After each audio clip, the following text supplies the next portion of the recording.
রহমান রাহিম বনভোজন 2026 অথবা আপনার ঈদ পূর্ণিমা বলি বা গেট টুগেদার যাই বলি, মূলত আমাদের আজকের এই বনভোজনটা 2025 সালের আজকের সবার সম্মানিত প্রধান অতিথি প্রগতি ইন্ডাস্ট্রিজের ব্যবস্থাপনা পরিচালক জনাব আবুল কালাম আজাদ মহোদয়, উপস্থিত আমাদের আইটি বিভাগের প্রধান আমাদের ব্যবস্থাপক জনাব নুর হোসেন সাহেব, উপস্থিত হিসাব বিভাগের প্রধান জনাব সালে সাহেব সহ উপস্থিত ক্রয় বিভাগের প্রধান দেওয়ান সিদ্দিকুর রহমান সহ উপস্থিত সম্মানিত কর্মকর্তাবৃন্দু, উপস্থিত প্রিয় নেতৃবৃন্দু, উপস্থিত প্রিয় শ্রমিক কর্মচারীরা, আসসালামু আলাইকুম রহমতুল্লাহ বারাকাতুহু। আমি শুরুতেই বাংলা নববর্ষের শুভেচ্ছা জানিয়ে আমি আমার বক্তব্য শুরু করতে যাচ্ছি।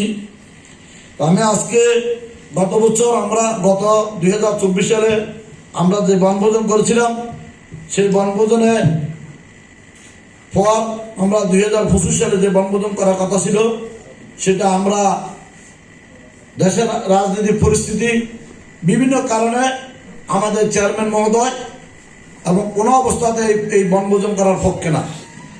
আমরা বারবার দেন দরবার করেছি, দেন দরবার করার পর সর্বশেষ বোর্ড নাসিরাবাদ আমাদের রেস্ট হাউসে উনি সিদ্ধান্ত দিল যে জাতীয় নির্বাচনের পর আমাদের বনভোজন অনুষ্ঠিত হবে।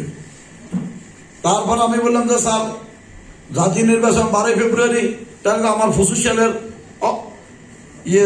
বনভোজন বিলুপ্তির পথে, অজানা আপনারা ঈদ পূর্ণমিলন করবেন। যাই হোক, আমরা সর্বশেষ 4 মার্চ আমরা স্যারের সাথে দেখা করলাম, চেয়ারম্যান সাহেবের সাথে ঢাকা। চেয়ারম্যান সাহেবকে বললাম, স্যার আপনার যে কথাটা আমাদের কাছে কমিটমেন্ট দিচ্ছেন, এখন আমাদের স্যার ভোট শেষ,